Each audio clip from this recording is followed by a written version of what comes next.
Bonjour, je fais la vidéo le 24 septembre 2019. La thématique, c'est comprendre pourquoi Macron change de discours autour de l'immigration. Encore une fois, je vais avoir un avis personnel. Ça va être, encore une fois, je suis très étonné. Donc, je pars d'assez loin pour vous expliquer cela, en vous proposant aussi une extrapolation. Est-ce que ça va marcher ou pas? C'est aussi très important. Donc, on part d'assez loin. Les mentalités fondamentales de la métropole. Alors, je vais vous demander pendant la vidéo de faire attention aux régions contre-révolutionnaires. Donc, en marron clair, en assuré. Bretagne, sud-ouest, sud-est, autour de Strasbourg, Lille, et on enlève Marseille. Donc ça, l'autre carte est un peu plus précise, mais les fondamentaux, apparemment, c'est ces régions en marron clair plus en hachuré.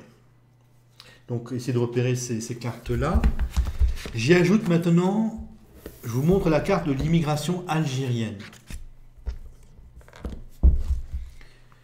Immigration algérienne et région girondine, donc région en marron clair et en hachuré. Donc vous en avez à Lille, vous en avez à Strasbourg, dans la région de l'Alsace-Lorraine, Lyon, vous avez pas mal d'Algériens à Lyon, un peu ou moyennement le long de la Garonne et beaucoup moins dans l'ouest. Alors je vais refaire une opération devant vos yeux. Donc, je vais barrer, je vais reprendre les régions contre-révolutionnaires, les régions en marron et en hachuré, et je vais barrer, rayer les zones où il y a pas mal d'Algériens. Donc, j'ai barré la zone de Lille, j'ai barré la zone d'Alsace-Lorraine, j'ai barré autour de Lyon, et le long de la Garonne. Et ça vous donne, alors vous allez me dire ça va donner une évidence, mais ça vous donne ceci, c'est-à-dire les bons scores en rose, les bons scores de François Hollande au premier tour de la présidentielle. Voilà. On y ajoute pour le nord de Garonne, donc vous voyez, cette zone-là est quand même un peu particulière. Donc Hollande fait ses bons scores dans toutes les régions contre-révolutionnaires avec peu d'immigrés, et on y ajoute donc une partie du nord-ouest. Donc l'amour de l'immigration est porté par des régions contre-révolutionnaires sans immigrés, avec peu d'immigrés. Vous voyez bien que ça ne va pas durer longtemps. Alors c'est important parce que Macron, en 2017, c'est l'élection de 2017, Macron est en tête dans les zones en orange. Macron est l'héritier pur et simple du Parti socialiste en 2017. Il est probable que 2/3 des électeurs de Macron venaient du Parti socialiste. Regardez, c'est les mêmes zones de force à peu près. En tout cas, c'est les mêmes 3 grandes régions de force. On peut y ajouter Paris, mais c'est autre chose. Donc l'ouest, le sud-ouest, un grand sud-ouest, et entre Lyon et Marseille. Donc ça, c'était les zones de force de Macron en 2017. C'est les mêmes zones de force que celles du Parti socialiste en 2012. Et ce sont les régions contre-révolutionnaires. J'ai un chat qui arrive. Ce sont les régions contre-révolutionnaires avec peu d'immigrés.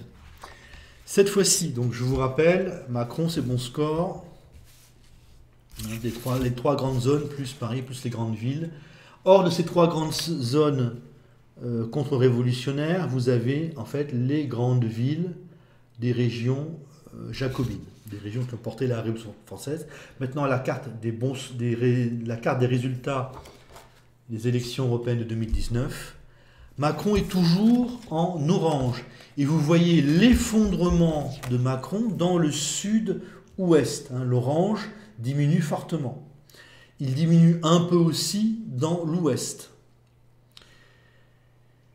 Et par contre, vous voyez que Savoie, les 2 Savoies, le Jura, l'Alsace, autour de Lille et autour de Paris, ça vote beaucoup plus pour Macron.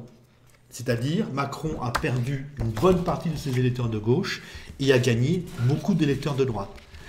C'est-à-dire que Macron a absolument besoin maintenant de ses électeurs de droite pour gagner les élections importantes, ou pour gagner les élections tout simplement. Voilà le grand changement, et c'est ça qui explique ce discours, ce changement de discours sur l'immigration, exactement 6 mois avant les élections municipales. Donc aujourd'hui, Macron, s'il a perdu une partie de ses électeurs de gauche, en a conservé une autre partie. Macron a besoin des électeurs de gauche qui lui restent, probablement 7 points. Il a des centristes, 7 points, qui sont probablement plutôt pro-immigration, mais pas tous. Donc vous avez les centristes font des bons scores dans des régions sans immigrés, mais aussi dans des régions avec immigrés. Lyon et Lille. Lyon et Strasbourg. Et la droite qui, elle, râle contre l'immigration, contre la délinquance, contre l'islam et contre le racisme anti-blanc. Donc Macron doit à la fois conserver ses électeurs de gauche qui lui restent et conserver ses électeurs de droite qui viennent d'arriver en 2019. Voilà son problème. On sait, à mon avis, qu'il change de discours sur l'immigration parce qu'il a reçu le renfort d'énormément d'électeurs de droite et que ces électeurs de gauche qui sont partis, une partie de ces électeurs de gauche sont partis définitivement puisque Macron a fait une politique de gauche, c'est-à-dire immigration, adoration de l'immigration et sociétale. Ils sont donc partis sur l'appauvrissement. Comme Macron ne changera pas là-dessus, ils ne reviendront pas.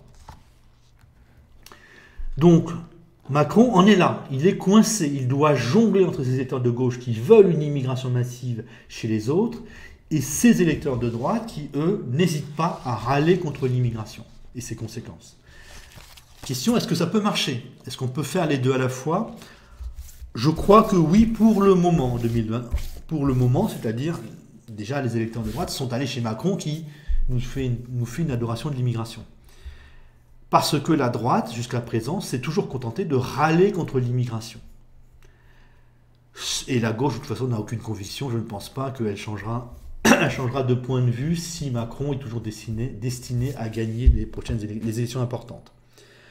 Donc on peut très très bien avoir un Macron qui râle contre l'immigration, un jour sur deux, et le lendemain, qui nous montre qu'il continue strictement la même politique. Apparemment, c'est ce qu'il va faire. Râler contre l'immigration pour conserver ses électeurs de droite et continuer la politique d'immigration pour conserver ses électeurs de gauche qui lui restent. Voilà. Il devrait faire ça pendant 3 ans. Et ce qui va décider de l'avenir de Macron, c'est est-ce que les électeurs de droite auront là vraiment peur en 2022 de l'immigration? S'ils ont vraiment peur de l'immigration, Macron est fini, totalement fini. Dans un premier temps, les électeurs de droite qui sont chez Macron vont revenir massivement à droite. Là, à ce moment-là, quand les électeurs de gauche de Macron font constater qu'il est à 15% et qu'il n'est dans les sondages et qu'il ne sera pas là au second tour, ils vont le lâcher et Macron pourrait finir à 8% si les électeurs de droite ont vraiment peur de l'immigration en 2022. Voilà à la fois pourquoi il nous parle d'immigration. Je vous l'avais dit dans les vidéos bilan des élections européennes.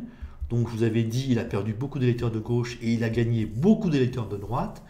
Donc, si on a pris conscience, d'ici quelques mois, vous allez le sentir dans son discours. Et bien voilà, on est 4 mois, je crois, après l'élection européenne et il nous fait un changement complet de discours sur l'immigration. Ça vient de là. C'était prévisible. Alors, je ne pensais pas qu'il irait aussi nettement, qu'il serait capable de faire un discours quasiment anti-immigration maintenant sur la poursuite de la même politique. Bon, ça, on va voir dans l'avenir si ça marche ou pas. Mais c'est logique, vous voyez, c'est logique. Il doit satisfaire à ses électorats. Les centristes doivent être partagés, plutôt pour l'immigration, mais pas massivement, sans doute. La gauche qui continue son adoration de l'immigration et la droite qui râle. Donc Macron va simplement râler contre l'immigration et continuer l'immigration. Voilà, il reflète exactement son électorat. Et si la droite continue de simplement se contenter de râler, ça a des chances de marcher. Par contre, si la droite a vraiment peur de l'immigration, ça échouera. Et là, il est sûr d'échouer. Et donc, la victoire de Macron aux prochaines élections présidentielles va dépendre, en fait, de la peur qu'aura la droite de l'immigration. Si elle n'a pas peur, si elle n'a pas vraiment peur de l'immigration, Macron devrait l'emporter. Salut!